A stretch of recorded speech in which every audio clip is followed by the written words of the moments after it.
PM Modi की अध्यक्षता में एनडीए सांसदों की बैठक। थोड़ी ही देर में पीएम मोदी उनको संबोधित भी करते हुए नजर आएंगे।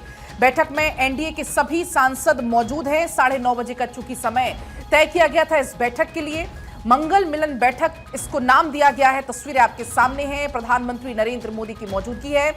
आपने देखा था पिछले मंगलवार को भी ऐसे ही तमाम जो एनडीए के सांसद उनका जुटान यहां पर हुआ था। प्रधानमंत्री ने उनको संबोधित किया था। सत्र को आगे किस रणनीति से बढ़ाना है इस पर मंथन हुआ था। हर मंगलवार को यह बैठक होती है जब सत्र चल रहा होता है, और ऐसे में इस बार इसे नाम दिया गया है मंगल मिलन बैठक। तस्वीरें आपके सामने हैं। प्रधानमंत्री नरेंद्र मोदी यहां पर मौजूद है। जेपी नड्डा, अमित शाह, राजनाथ सिंह, नितिन गडकरी सभी की मौजूदगी यहां पर है। और इसके बाद अब थोड़ी ही देर के बाद प्रधानमंत्री नरेंद्र मोदी संबोधित भी करने वाले हैं। एनडीए के जितने भी सांसद हैं वो यहां पर मौजूद हैं। प्रधानमंत्री नरेंद्र मोदी उनको संबोधित करेंगे। आगे की रणनीति पर मंथन होगा या किस रणनीति से सत्ता पक्ष को आगे बढ़ना है, मॉनसून सत्र में किन किन मुद्दों को उठाना है, क्योंकि आप देख रहे हैं कि लगातार बहुत ज्यादा हंगामा हो रहा है। लगभग एक हफ्ता इसके पहले आपने देखा बीत गया, जमकर हंगामा हुआ। कल सोमवार को उम्मीद थी कि कार्यवाही होगी, लेकिन अब आज कहा जा रहा है कि जो परीक्षा को लेकर संशोधित कानून है उसको लेकर चर्चा की जाएगी। लगातार हंगामा होता रहा, हंगामे के चलते कार्यवाही स्थगित होती रही, बार बार सदन की कार्यवाही में रुकावट डलती रही, विपक्ष बाधा डालते रहा। लेकिन अब आज उम्मीद है कि कार्यवाही 11 बजे से शुरू होगी और उसमें सार्थक चर्चा होगी। उसके पहले लेकिन 9:30 बजे का चूंकि समय था, 9:30 बजे से ये बैठक रखी गई थी। पीएम मोदी की मौजूदगी है, केंद्रीय मंत्री जेपी नड्डा की भी मौजूदगी आप यहां पर देख पाएंगे। रक्षा मंत्री राजनाथ सिंह हैं, गृह मंत्री अमित शाह इस बैठक में मौजूद हैं, नितिन गडकरी भी इस बैठक में मौजूद हैं। तो तमाम एनडीए के सांसदों की मौजूदगी है इस बैठक में। तो देखिए, संसद का मॉनसून सत्र जारी है और बीते लगभग 1.5 महीने से जारी नेट पेपर लीक विवाद और छात्रों के मुद्दों को समझते हुए सरकार बीते सोमवार को इससे जुड़ा जरूरी बिल लेकर आती है। हालांकि सोमवार को संसद की कार्रवाई बहुत हंगामों से भरी रही। मॉनसून सत्र के दौरान लोकसभा में पब्लिक एग्जामिनेशन यानी प्रिवेंशन ऑफ अनफेयर मीन्स संशोधन विधेयक 2026 पेश हुआ। और अक्षय जुड़ चुके हैं हमारे साथ में। अक्षय, मंगल मिलन लगातार जारी है, नेताओं के पहुंचने का सिलसिला भी हम देख रहे हैं, बैठक शुरू हो चुकी है, क्या अपडेट है आपके पास बैठक को लेकर? बैठक शुरू हो चुकी है और प्रधानमंत्री नरेंद्र मोदी का संबोधन भी अब शुरू होने वाला है। ऐसी खबरें निकल के सामने आ रही है।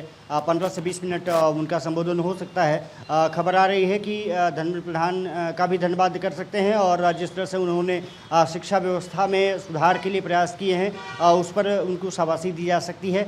दूसरी बात यह है कि सदन की कार्रवाई किस तरह से सुचारू रूप से चले उसकी रणनीति भी बनाई जा रही है।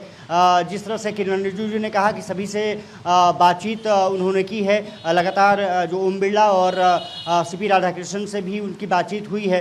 उम्मीद की जा रही है कि सदन की कार्रवाई आज सुचारू रूप से शुरू हो सके।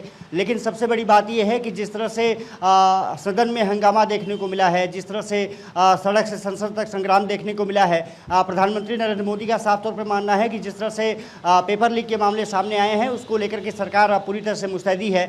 अब विपक्ष से भी उनका अनुरोध रहेगा कि जो एंटी पेपर लीक का मामला अब सदन में है, जिस तरह से कानून बनाने की बात चल रही है उस पर सकारात्मक सुझाव दिए जाए, उस पर चर्चा की जा सके, इस विधेयक को पास कराया जा सके। और जिस तरह से एजुकेशन रिफॉर्म के लिए कमेटी बनाई गई है उस कमेटी में भी सुझाव आमंत्रित किए जाएंगे, उससे भी स्टेक होल्डर से बातचीत होगी।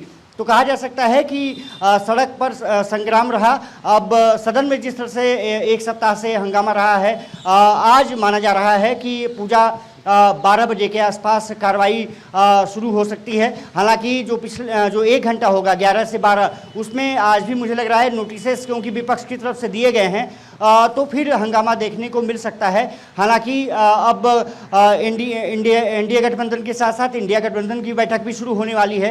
तो ये माना जा रहा है कि एक तरफ एनडीए अपनी रणनीति बना रहा है, दूसरी तरफ जो इंडिया गठबंधन है वो भी, क्योंकि लाठीचार्ज जिस तरह से पुलिस द्वारा किया गया, जिस तरह से उपद्रव हुआ युवाओं द्वारा और साथ ही साथ एफआईआर जिस पर दर्ज हुई उसको वापस लेने की रणनीति बनाई जा रही है। कहा जा रहा है कि सरकार को इसको वापस लेना चाहिए। गृह मंत्री को जवाब देना चाहिए कि किस तरह से AK-47 जैसे जो हथियार हैं उसका इस्तेमाल क्यों किया गया। बिहार में आरोप लगा कि पुलिस ने वहां पर छात्रों पर AK-47 लगाया, लेकिन अब सरकार उससे इनकार करती रही है। हालांकि बिहार सरकार ने अपनी जो FIR हैं उसको वापस लेना शुरू कर दिया है और साफ तौर पर कहा है कि छात्रों के साथ कोई भी नाइंसाफी नहीं होगी। तो अब सदन में कार्रवाई किस तरह से आगे बढ़ेगी, क्या कुछ रणनीति रहेगी, क्योंकि बीजेपी ने अपने युवाओं की फौज उतारने का फैसला किया है। ये माना जा रहा है कि अनुराग ठाकुर, चिराग पासवान, अनुप्रिया पटेल, इसके अलावा बांसुरी स्वराज जैसी नेता वहां पर अपनी बात रखते हुए नजर आएंगे। जो एंटी पेपर लीक का जो कानून है उस पर अपनी बात रखते हुए नजर आएंगे। राहुल गांधी, इसके अलावा अखिलेश यादव, प्रियंका गांधी सहित विपक्ष ने अपने जो नेता हैं वो भी तैयार कर लिए हैं, जो स्पीकर हैं वो भी तैयार कर लिए हैं। उम्मीद की जा रही है कि जो आज सदन की कार्रवाई होगी आज कम से कम चलेगी। हालांकि जो शुरुआती 1 घंटा है उसमें हंगामा जरूर देखने को मिल सकता है, प्रश्नकाल जरूर बाधित हो सकता है, ऐसी खबरें निकल के सामने आ रही हैं। फिलहाल एनडीए गठबंधन की जो बैठक है आधे घंटे से ज्यादा का समय हो चुका है। ये माना जा रहा है कि प्रधानमंत्री नरेंद्र मोदी युवाओं को एड्रेस करेंगे, देश को एड्रेस करेंगे और कहेंगे कि सरकार जन कल्याणकारी नीतियों के साथ आगे बढ़ रही है, युवाओं के साथ किसी तरह का जो इंसाफ है वो किया जाएगा और इंडिया गठबंधन में बैठक अब शुरू करने जा रहा है। ठीक है, बहुत शुक्रिया। एक तरफ एनडीए, दूसरी तरफ इंडिया गठबंधन की भी बैठक शुरू होने वाली है।